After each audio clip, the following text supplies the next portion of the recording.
Suhas cinema వస్తుందంటే హిట్టా ఫ్లాపా అన్న లెక్కల్ని పక్కన పెట్టేసి ఈ కుర్రాడి సినిమాలు బాగానే ఉంటాయి అబ్బా అనే ఇంపాక్ట్ అయితే క్రియేట్ చేసుకున్నాడు. తన మన అనే భేదం లేకుండా అన్ని వర్గాల వారు ప్రేక్షకులను సుహాస్ అంటే పాజిటివ్ వైబ్ అయితే ఉంది. సో హీరో క్వాలిటీస్ లేకున్నా, ఎలాంటి బ్యాక్గ్రౌండ్ కూడా లేకున్నా వచ్చాడంటే సింపతి కూడా సుహాస్ సినిమాలను కలిసి వచ్చే అంశం అయితే చెప్పుకోవచ్చు. చిత్రాలు కాకుండా తనకి సెట్ అయ్యే కంటెంట్ని ఎంచుకొని మినిమం గ్యారంటీ హీరో అనిపించుకునే సుహాస్ తాజా చిత్రం ఓ బామ అయ్యో రామ అనేది అయితే థియేటర్లకు అయితే వచ్చేసింది. మరి ఈ సినిమా ఎలా ఉందో చూసేద్దామా. So welcome to shoot and show. నేను మై ఫ్రెండ్స్ విజయ్ని.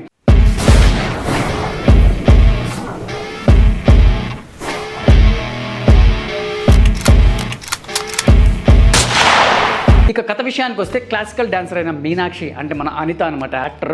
సో తనకి పెళ్లి కాలేదని నమ్మించి రెండో పెళ్లి చేసుకుంటాడు డైరెక్టర్ విజయ్, అంతే మన రవీంద్ర విజయ్ అనమాట యాక్టర్. సో మీనాక్షి నిలదపడంతో విజయ్కి ఇష్టం ఉండదు. సో ఇతనికి ఇష్టం లేకుండా రామ్ అంటే మన హీరో సుహాస్ అనేవాడు పుడతాడనమాట. అయితే సమాజం దృష్టిలో రామ్కి తండ్రి నేనే తెలిస్తే తన కెరీర్కి ఇబ్బంది అవుతుందని చెప్పేసి రామ్ని చంపేయాలనుకుంటాడు, మన హీరోని చంపేయాలనుకుంటాడు విజయ్.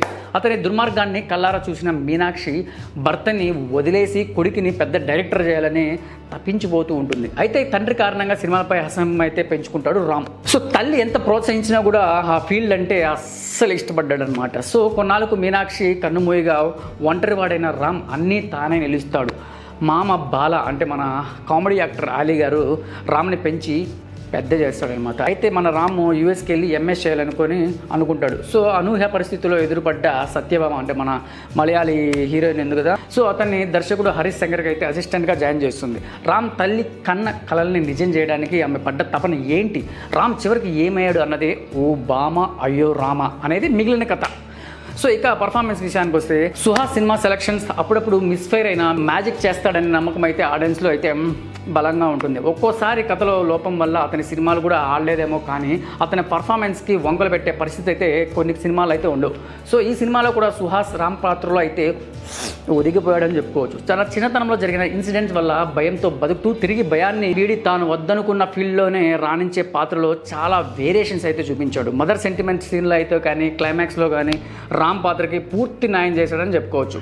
సో ఇందులో అయితే గల్లీ గల్లీ సాంగ్ డ్యాన్స్ అయితే ఎరగదీశాడని చెప్పుకోవచ్చు అనమాట. ఆ పాట పాడిన సింగర్ గాను మల్టీ టాలెంట్ అయితే చూపించి మంచి మార్కులు అయితే వేయించుకున్నాడు. ఇక హీరోయిన్ మాల్విక మనోజ్ కూడా డిఫరెంట్ షేడ్స్లో ఉన్న పాత్రను అయితే మెప్పించిందని చెప్పుకోవచ్చు. తమిళంలో జో అనే చిత్రంతో క్రేజ్ తెచ్చుకున్న మాలవిక మనోజ్ ఓ బామ అయ్యో రామ చిత్రంలో బామగా అయితే నిజంగానే భలే మెరిసిపోయిందని చెప్పుకోవచ్చు. తెలుగులో తొలి చిత్రమే అయినా యాక్టింగ్ మంచి అనుభవంతో ఉండడంతో అలియాస్ సత్యభామ పాత్రలో అయితే ఒదిగిపోయిందని కూడా చెప్పుకోవచ్చు అనమాట. మొత్తానికి సూపర్. సుహాస్ యాక్టింగ్ ఎరగదీస్తాడు కాబట్టి అతనికి జోడీగా అంటే పర్ఫార్మెన్స్తో తేలిపోతుంటారు. కానీ ఈ కొత్త హీరోయిన్ గట్టిగా సుహాస్కి అయితే పోటీ ఇచ్చిందని చెప్పుకోవచ్చు అనమాట. కథ బాగుంటే ప్రేక్షకులు ఆటోమేటిక్గా ఆదరిస్తారు. సో ఈ కథకి సుహాస్ అయితే బాగుంటారని కథ రాసుకున్నప్పుడే అనుకున్నాడు దర్శకుడు అనమాట. సో ఓ ఇంటర్వ్యూలో కూడా ఈ కథకి వీళ్ళిద్దరు బాగా సెట్ అవుతారని చెప్పేసి ఒక ఇంటర్వ్యూలో కూడా చెప్పాడు అనమాట. సో ఇక్కడ పెద్ద ప్రశ్న ఏంటంటే అసలు దర్శకుడు కథ ఏం చెప్పారు, సుహాస్ ఎలా ఒప్పుకున్నాడు అన్నదే. ఆయన చెప్పిన కథని తీయలేదా, లేదంటే అసలు కథ చెప్పకుండానే ఒప్పించాడా? ఎందుకంటే సుహాస్ని అనుకుని రాసుకున్న కథలో క్లారిటీ అయితే మిస్ అయిందని చెప్పొచ్చు. ఇందులో అసలైన కథ లేదు కానీ కొద్ది పెద్ద మైనస్ అని చెప్పుకోవచ్చు అనమాట. సో ఈ ప్రపంచంలో భయాన్ని ఓడించగలిగేది ప్రేమ ఒక్కటే అనే లైన్ మంచిదే కానీ ఆ లైన్ చుట్టూ దర్శకుడు రామ్ గోదాల అల్లిన కథ తేడా అయితే కొట్టేస్తుంది అనమాట. తల్లి చనిపోయే సెంటిమెంట్ సీన్తో కథ మొదలు కావడంతో ఇది ఎమోషనల్ డ్రామా అనే ఫీల్ అయితే కలిగించాడు.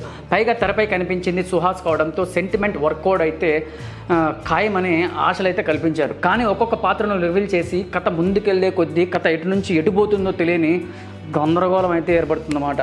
సో హీరో హీరోయిన్లు ఎదురుపడే సీన్స్ కాస్త డిఫరెంట్గానే అనిపిస్తుంది, కానీ వాళ్ళిద్దరి పరిచయంతో మొదలైన ప్రేమ కథ గాడెక్కినట్టు కనిపిస్తుంది అనమాట. అది ఎప్పటికీ దరి చేయదనే విధంగా ఉంటుంది. సో మంచి సీన్లు పెడితే ఎరగదీసే యాక్టర్లు స్క్రీన్పై కనిపిస్తుంటారు, కానీ అలాంటి సీన్ల కోసం ఎదురు చూడాల్సిన పరిస్థితి అయితే మా లాంటి వాళ్ళకి ఎదురైంది. సో అద్భుతంగా నటించే వాళ్ళు ఉన్నారు, డబ్బులు పెట్టే నిర్మాతలు ఉన్నారు, కానీ భలే ఉంది అనిపించే సీన్ల కోసం చివరిదాకా ఎదురు చూసినట్టు చేశారు, కానీ అందులో ఏమీ లేదు. సో క్లైమాక్స్ వాస్లో performance, heroine cuteness, Ali sentiment సీన్లు పర్వాలేదనిపిస్తుంది. ఓకేనా. సో కథకి కావాల్సిన కోర్ ఎమోషన్స్ అయితే ఇందులో ఏం కనిపించదు. ఈ సినిమాలో హీరో సినిమాలను థియేటర్స్ బయట నుంచి వింటాడు కానీ లోపలికి వెళ్ళి చూడడు. బయట నుంచే సినిమా హిట్టో ఫట్టో చెప్పేస్తుంటాడు, కానీ ఈ సినిమా చూసే ప్రేక్షకుడికి అవకాశం కూడా లేదు. ఎందుకంటే అక్కడ గొప్పగా తీసింది ఏం లేదు ఆడ. సో సుహాస్కి తల్లిగా నువ్వు నేను హీరోయిన్ అనిత సర్ప్రైజ్ అయితే బాగా చేసిందని చెప్పుకోవచ్చు. ఈమె ఏంటి తల్లి పాత్ర చేసిందని అనిపిస్తుంది, కానీ ఆ పాత్రకి బాగానే సెట్ అయిందని చెప్పుకోవచ్చు. కమెడియన్ అలీకి చాలా రోజుల తర్వాత ఈ సినిమాలో మంచి పాత్ర అయితే పడిందని చెప్పుకోవచ్చు. హీరోకి మామగా అతని కాంబినేషన్ అయితే సెంటిమెంట్ సీన్లు బాగా వర్కౌట్ అయితే అయ్యాయి. సో తమ మేనల్లుడు కోసం మెడలో జంధ్యం తీసేసి వచ్చే సీన్ అయితే బాగా పెఠామని వెళ్తుందనమాట. డైరెక్టర్గా రవీంద్ర విజయ్, హీరోయిన్ తండ్రిగా బబ్లు పృథ్వీ ఎవరి పాత్రలో అయితే వాళ్ళు సిన్సియర్గానే చేసుకుంటూ పోయినారు. అన్నట్టుగా ఈ సినిమాలో హరీష్ శంకర్ దర్శకుడిగా చాలాసేపే కనిపించాడని చెప్పుకోవచ్చు. అతని దగ్గరే హీరో అసిస్టెంట్గా కనిపిస్తాడు. రియల్ లైఫ్లో చేసే పాత్రనే సినిమాలో పోషించారు హరీష్ శంకర్. యాక్షన్ కట్ అంటూ తన సినిమాలను, తన ఫ్లాపులను, విజయాల గురించి చెప్పుకోవడంలో ఈ సినిమా వేదిక అయింది తప్పితే ఓ బామ అయ్యో రామకి హరీష్ శంకర్ పాత్ర పెద్దగా హెల్ప్ అవ్వలేదని చెప్పుకోవచ్చు. ఏదో ఎలివేషన్ కోసం ఉన్నట్టుగానే ఆ పాత్ర ఉంది, అంతే తప్ప ఇంకేం లేదు అక్కడ. అతని డైలాగులు, బాడీ లాంగ్వేజ్లు కూడా సినిమా ఈవెంట్లు, ఇంటర్వ్యూలో ఉన్నట్టే ఉంది తప్పితే సర్ప్రైజింగ్ అయితే అనిపించలేదు.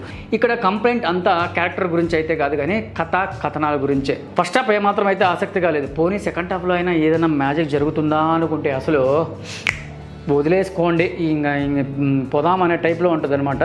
అలా తీశారు. సో మొత్తానికి ఇక్కడ హీరోయిన్కి మాటికి సీన్ కట్ చేస్తే అంటూ కథలు చెప్పడం, అది థియేటర్స్లో చూడడం మహా బోరింగ్ అనిపిస్తుంది, భారంగా అనిపిస్తుంది. సో ఆ కథలో భాగంగా అన్నట్టు క్లైమాక్స్లోనే కనెక్ట్ చేశారు, కానీ అప్పటికే జరగాల్సిన నష్టం అయితే పూర్తిగా జరిగిపోయింది. ఇక second half heroine friend Nayani పావనిని పెళ్ళి అయితే పరమ బోరింగ్ అనిపిస్తుంది అనమాట. ఎప్పుడు పోతుందరా స్వామి ఈ సీన్ అన్నట్టు. సో క్లైమాక్స్కి రొటీన్గా ముగించకూడదనే ఉద్దేశంతో దర్శకుడు రామ్ గోదల చేసిన థింక్ డిఫరెంట్ ఆలోచన కొత్తగా అయితే అనిపించింది. కానీ హీరోయిన్ క్యాన్సర్ అని హీరో లెటర్ చదవడం, బాధపడడం, చివరిలో వచ్చే ట్విస్టులు ఆసక్తికరంగా అనిపిస్తుంది అంతే. సో టెక్నికల్ పరంగా అయితే సినిమా చాలా రిచ్గా కనబడుతుంది. నిర్మాతలు అయితే ఎక్కడా కాంప్రమైజ్ కాకుండా ఖర్చు అయితే దుమ్ముగా ఏసి పారదెబ్బినారనమాట. అయితే ఖర్చుకు తగ్గ అవుట్ అయితే దర్శకుడు అయితే ఇవ్వలేకపోయాడని నాకు అనిపిస్తుంది. సో రాధన్ మ్యూజిక్ అయితే భలే ఉంటుంది, బాగుంది. సో మదర్ సెంటిమెంట్ సాంగ్, పెళ్లి సాంగ్, గల్లీ సాంగ్ అయితే బాగానే మెప్పిస్తాయి.